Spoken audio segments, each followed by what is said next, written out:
Rasululloh aytadilar, kim bamdod namozini o'qigandan keyin hali oyog'ini o'zgartirmay shuni 10 marta aytsa,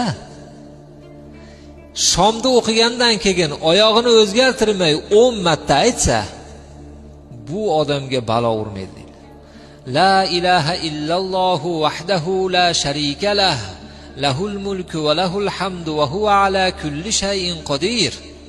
Ko'pchilik kalimadagi ashhadu an la ilaha illallohu vahdahu la sharika lah bilan almashtirib qo'yadi buni.